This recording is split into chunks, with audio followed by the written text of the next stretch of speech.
Dans le cœur de Jésus, quatrième moyen d'honorer son cœur, vénérer ses images.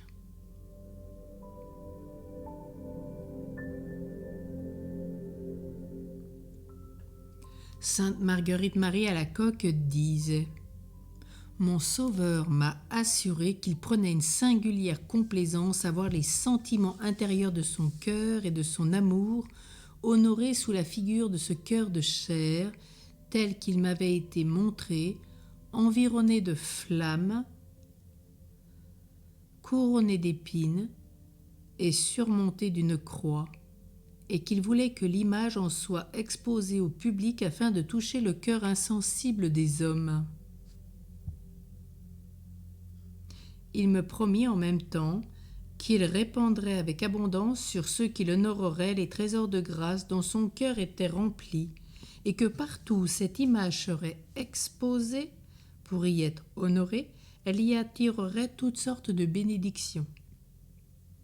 Marguerite Marie donna à tous ses soins à faire graver cette image sainte et à la répandre.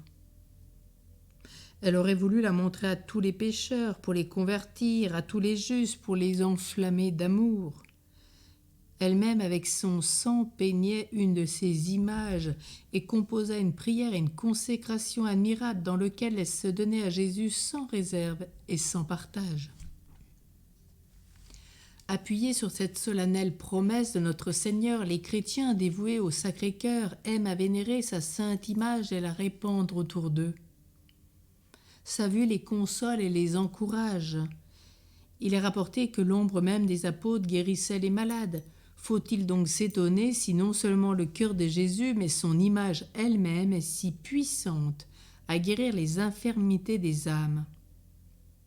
Sainte Thérèse disait qu'elle aurait voulu la rencontrer dans tous les lieux où elle portait sa vue. Étant fort peu habile à me présenter les objets, disait-elle, j'aimais extrêmement les images. Malheureux ceux qui perdent par leur faute les secours qu'ils pourraient en tirer. Il paraîtrait assuré qu'il n'aime pas notre Seigneur, car s'il l'aimait, il se réjouirait de voir son portrait, comme dans le monde, on est heureux de considérer celui des personnes que l'on chérit. C'est Sainte Thérèse qui nous rappelait cette grâce des images. Ayons pour entretenir notre dévotion une image de ce cœur adorable, tracée, pour ainsi dire, de la main même du Sauveur.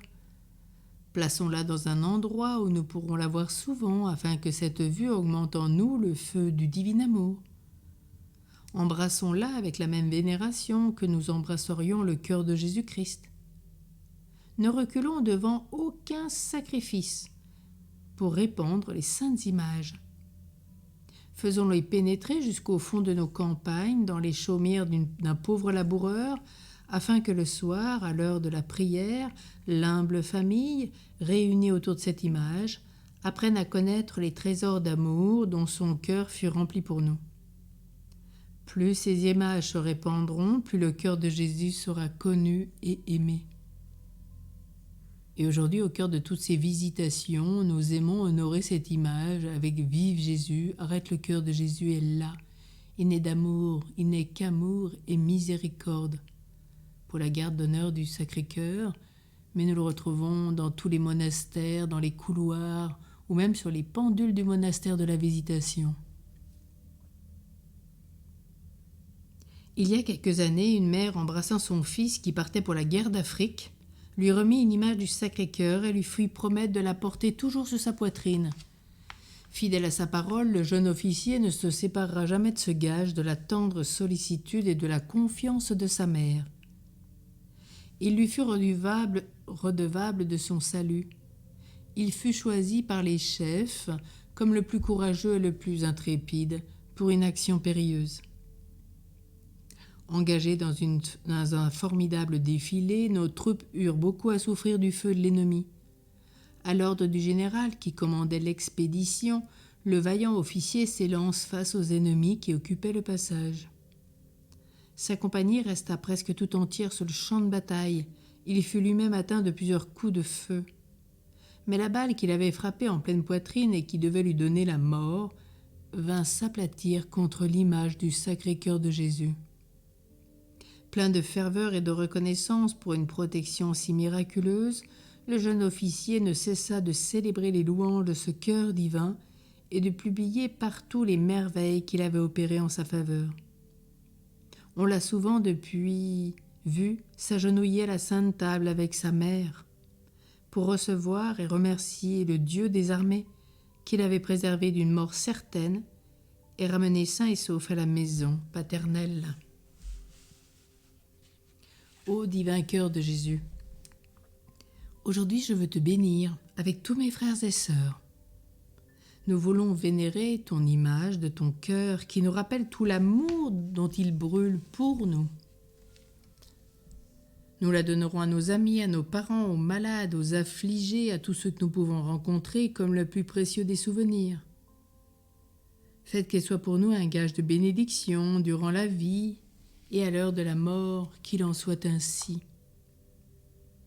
Et aujourd'hui, nous allons nous consacrer avec Marguerite Marie.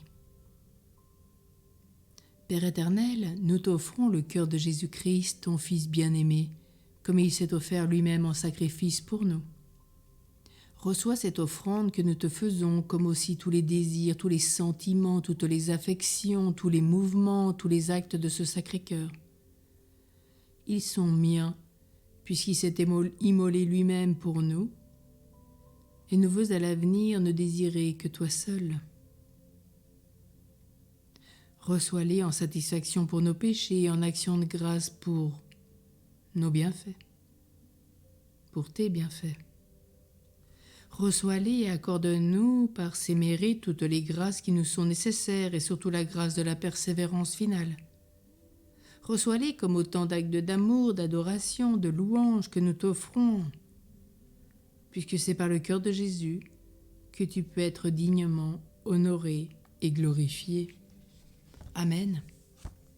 Sainte Marguerite Marie, prie et intercède pour nous, pour que nous puissions brûler du feu de l'amour de Dieu. Amen.